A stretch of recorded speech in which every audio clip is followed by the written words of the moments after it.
Olá, pessoal do Café com Leitura e você. Como vão vocês? Vamos aqui hoje dando continuação ao nosso livro Pense e Enriqueça. Vamos ao passo número 29. Adivinhar em vez de pensar. A maioria das pessoas é indiferente ou preguiçosa demais para reunir fatos com os quais raciocine com exatidão.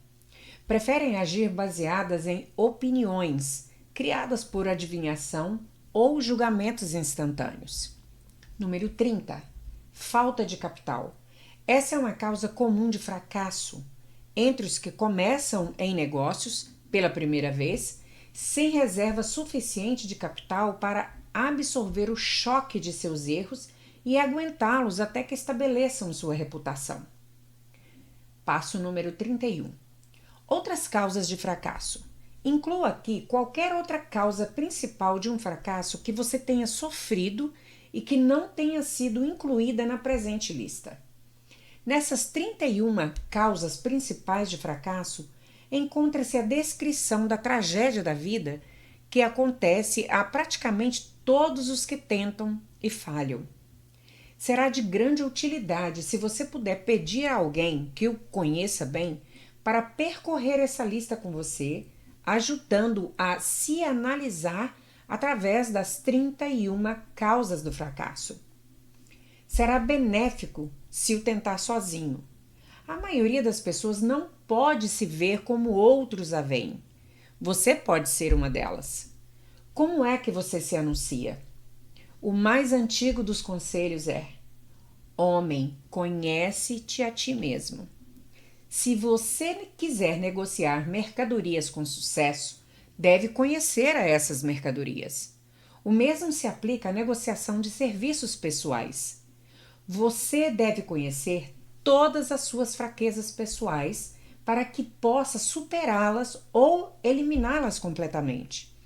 Você deve conhecer seus pontos fortes, de modo que possa chamar a atenção para eles quando estiver oferecendo seus serviços. Só é possível conhecer-se através de uma análise precisa.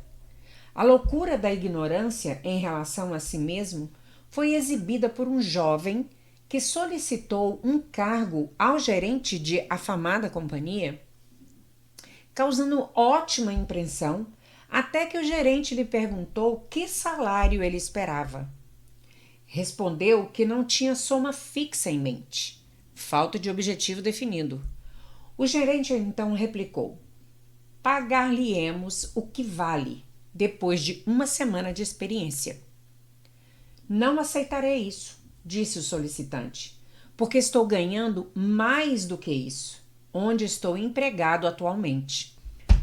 Antes mesmo de começar a negociar um reajustamento de salário em seu cargo presente ou de procurar emprego em outra parte, esteja seguro de que vale mais do que recebe atualmente. Uma coisa é querer dinheiro, todos querem mais, mas é bem diferente valer mais. Muita gente confunde suas necessidades com o que lhes é justamente devido. Suas exigências ou necessidades financeiras nada têm a ver com seu valor. Esse é estabelecido inteiramente por sua capacidade de prestar serviços úteis ou por sua capacidade de induzir outros a prestá-los. Você progrediu no ano passado? A autoanálise anual é importante na negociação eficaz de serviços pessoais, como é o balanço anual no comércio. Além disso, a análise anual deve revelar diminuição nas falhas e aumento nas virtudes.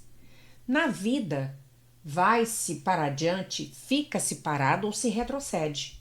É claro que o objetivo deve ser o de progredir. A autoanálise anual revelará se houve progresso e, se houve, quanto. Revelará também algum retrocesso que porventura tenha ocorrido. A negociação eficiente de serviços pessoais exige que se avance mesmo que o processo seja lento. A atual análise anual deve ser feita no fim de cada ano, de modo que você possa incluir nas resoluções do ano novo os progressos que a análise indica que devem ser feitas. Faça esse balanço fazendo as perguntas que estão a seguir e examinando as respostas, com o auxílio de alguém que não permita que você se iluda quanto à exatidão das respostas. 28 perguntas muito pessoais. Vamos à primeira. Primeira, alcancei o objetivo que estabeleci a mim mesmo esse ano?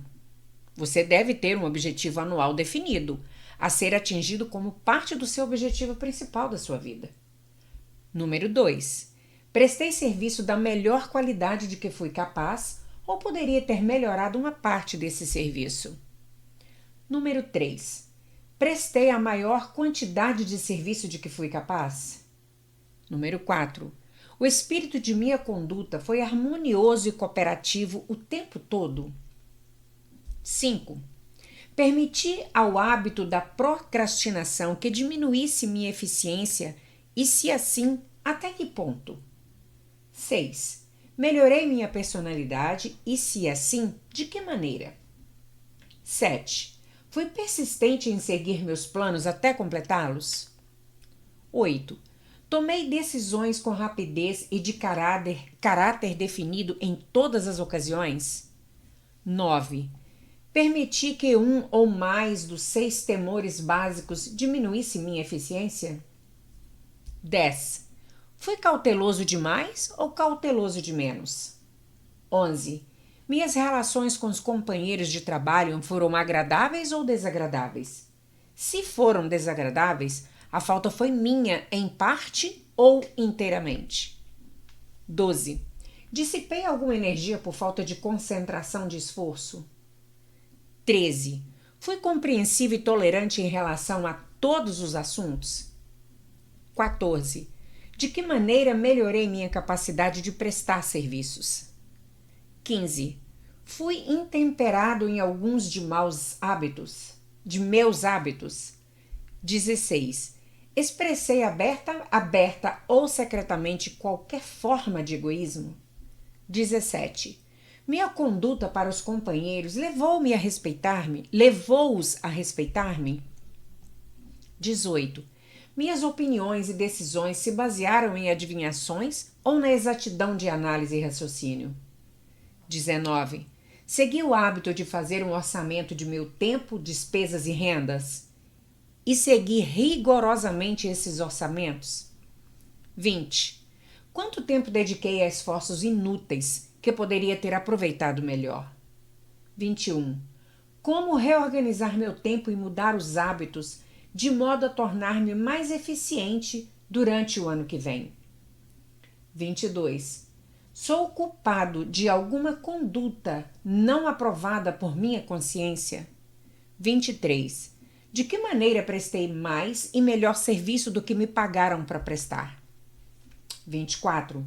Fui injusto para com alguém e, se fui, de que maneira? 25. Se fosse eu o comprador de meus serviços esse ano, estaria satisfeito com minha aquisição? 26.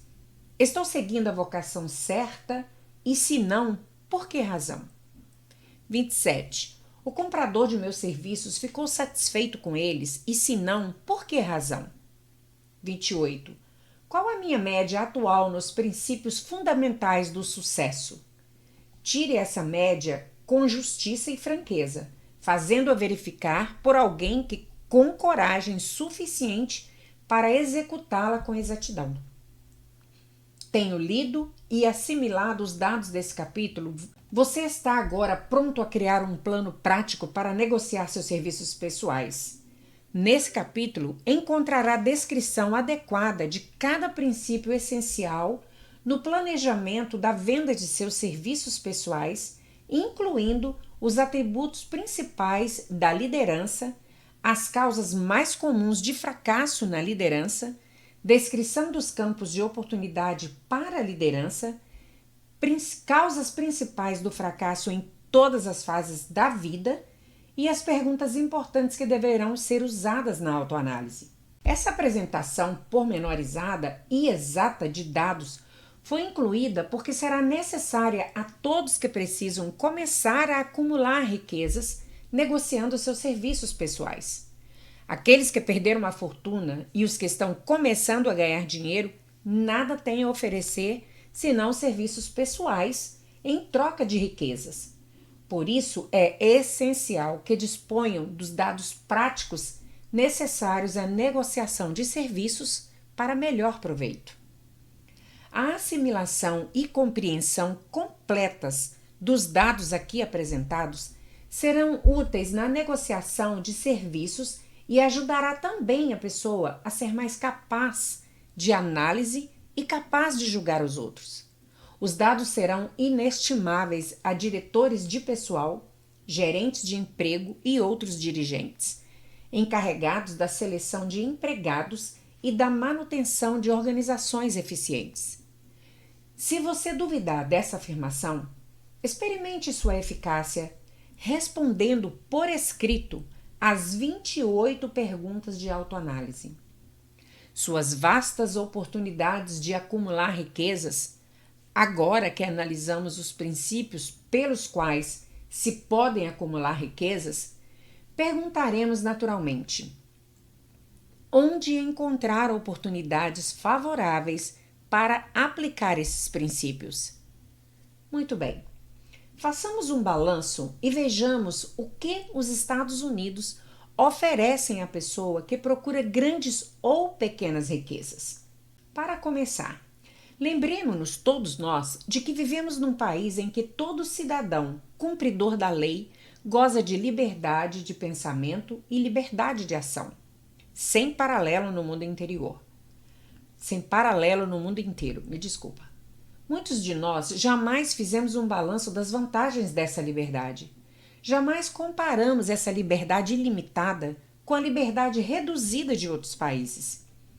Aqui, nós temos liberdade de pensamento, liberdade na escolha e no gozo da instrução, liberdade de religião, liberdade política, liberdade na escolha de um negócio, profissão ou ocupação, liberdade de acumular e possuir, sem ser molestado, toda a propriedade que pudermos acumular, liberdade de escolher nossa residência, liberdade de matrimônio, liberdade através de oportunidades iguais a todas as raças, liberdade de locomover-se de um estado a outro, liberdade na escolha dos alimentos e liberdade de concorrer a qualquer posto na vida para o qual estejamos preparados, mesmo a presidência dos Estados Unidos.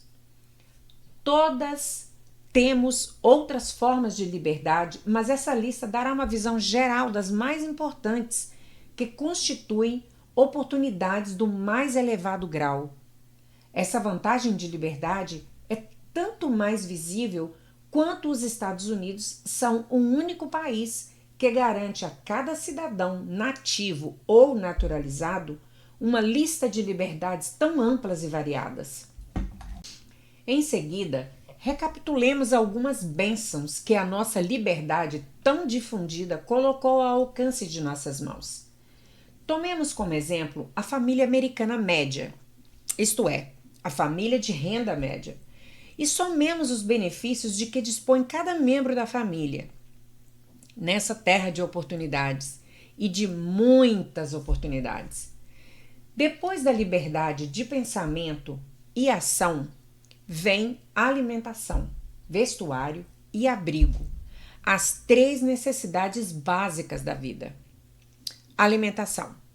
Por causa da nossa liberdade universal, a família americana tem ao seu dispor, à porta mesmo, a mais variada seleção de alimentos encontrada em qualquer parte do mundo, por preços ao seu alcance econômico.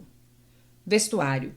Em qualquer parte dos Estados Unidos, a mulher de padrão médio pode se vestir com conforto e capricho por menos de $500 por ano, e o homem médio a mesma coisa, ou por menos ainda. Abrigo. A família média vive num apartamento confortável, aquecido, iluminado a eletricidade, com gás para cozinhar. A torrada da refeição matinal foi feita em torrador elétrico, que custa alguns dólares apenas. A limpeza do apartamento é feita por aspirador elétrico. A água quente e fria correm a qualquer momento na cozinha e no banheiro. A comida é conservada na geladeira elétrica. A esposa enrola o cabelo, lava a roupa e passa com equipamento elétrico, facilmente manejável pela força obtida ao ligar o fio na tomada da parede. O marido se barbeia com barbeador elétrico e eles recebem diversão do mundo inteiro durante 24 horas, se quiserem, sem despesa, ligando simplesmente o rádio ou a televisão. Há ainda outras comodidades nesse apartamento, mas a lista acima dá boas ideias das evidências concretas da liberdade de que nós, na América do Norte, gozamos. Somente as 3 necessidades básicas de alimentação, vestuário e abrigo foram mencionadas.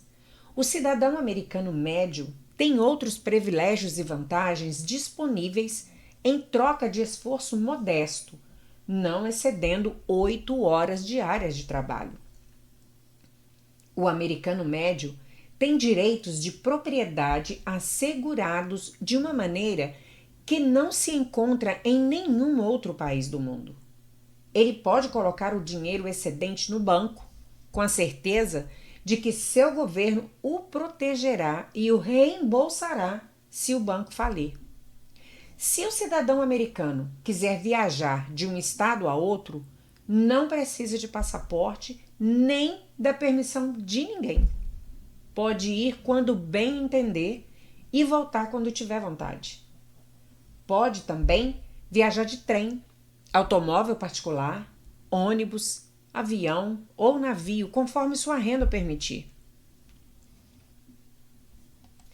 Pessoal, vou fazer uma parada aqui agora para pedir a você que está me ouvindo e ainda não se inscreveu no meu canal, por favor, faça-o agora, se inscreva, clica no sininho para você ser notificado todas as vezes que subirmos um vídeo novo e, se for possível, compartilhe esse vídeo com mais pessoas. Dê crédito ao capital. Muitas vezes ouvimos políticos proclamando a liberdade da América ao solicitar votos, mas raramente dão tempo ou dedicam esforço suficiente à análise da fonte ou natureza dessa liberdade. Como não tenho nenhum interesse pessoal, nenhum ódio a exprimir, nenhum motivo escondido a concretizar, tenho o privilégio de entrar numa análise franca do algo misterioso, abstrato, muito mal compreendido, que dá a cada cidadão dos Estados Unidos mais bênçãos, mais oportunidades de acumular riqueza, mais liberdade de todos os tipos que se possam encontrar em qualquer outro país.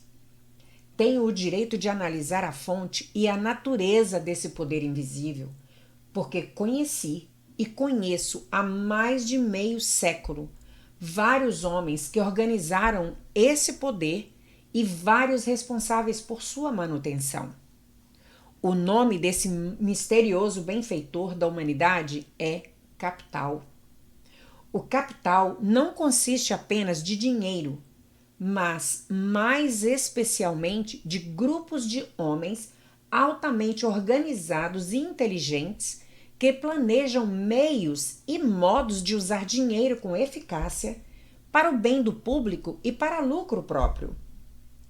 Tais grupos consistem de cientistas, educadores, químicos, inventores, analistas de negócios, propagandistas, peritos em transportes, contadores, advogados, médicos e homens e mulheres com conhecimentos altamente especializados em todos os campos da indústria e do comércio. Eles são pioneiros, fazem experiências e abrem caminhos novos em campos de iniciativa. Mantêm hospitais, escolas superiores, grupos escolares, constroem estradas ótimas, editam jornais, pagam a maior parte das custas do governo e tomam conta dos múltiplos pormenores essenciais ao progresso humano. Resumindo, os capitalistas são o cérebro da civilização, porque fornecem a matéria de que consistem a educação, o esclarecimento e o progresso humano. O dinheiro sem capacidades mentais é sempre perigoso. Usado com propriedade é o mais importante esteio da civilização. O simples café da manhã, que foi aqui descrito, não poderia ter sido entregue às famílias a um custo módico ou mesmo a qualquer outro custo se o capital organizado não tivesse fornecido o maquinário, os navios, as estradas de ferro e o vasto contingente de homens treinados para operá-lo. Pode-se ter uma pequena ideia da importância do capital organizado tentando imaginar-se a si mesmo tendo o peso da responsabilidade de providenciar, sem auxílio do capital, a simples refeição matinal aqui descrita para as famílias de Nova York. Para conseguir o chá, você teria de fazer uma viagem à China ou à Índia, ambas bem distantes dos Estados Unidos. A não ser que você seja excelente nadador, ficaria cansado com a viagem de ida e volta. Depois, confrontar-se-ia com outro problema. O que usaria como dinheiro no caso de ter a resistência física para atravessar o oceano a nado? Para fornecer açúcar, teria de fazer outra longa travessia a nado até a América do Sul ou uma longa caminhada à região açucareira de Utah. Mesmo assim, você ainda poderia voltar sem o açúcar, porque são necessários esforço e dinheiro para produzir açúcar, para não dizer nada do que é preciso para refiná-lo, transportá-lo e entregá-lo à mesa de nossas refeições em algum lugar dos Estados Unidos. Ovos poderiam ser facilmente conseguidos de fazendas próximas, mas você teria um longo passeio de ida e volta até a Flórida antes de poder servir suco de uvas. Outro passeio longo seria para o Kansas, ou outro estado produtor de trigo, para arranjar pão feito de farinha de trigo. Cereais secos teriam de ser omitidos do cardápio, porque seriam impossíveis de obter sem o trabalho de uma organização bem treinada de homens e de máquinas adequadas que exigem capital. Enquanto descansa, poderia partir para outra nadada em direção à América do Sul, onde apanharia algumas bananas e na volta poderia dar um pulinho à fazenda mais próxima para apanhar manteiga e creme de leite. Então, sua família estaria pronta para se sentar e gozar a refeição matinal. Parece absurdo, não parece? Bem, o procedimento descrito seria o único modo possível de arranjar esses alimentos simples se não tivéssemos um sistema capitalista. Pessoal, por hoje é só, vou ficando por aqui. Como eu já havia dito a vocês, esse capítulo 6 é um tanto quanto grande, por isso vamos continuar dividindo o restante que nos falta, tá bom? Vou ficando por aqui, nos vemos no próximo vídeo. Até mais!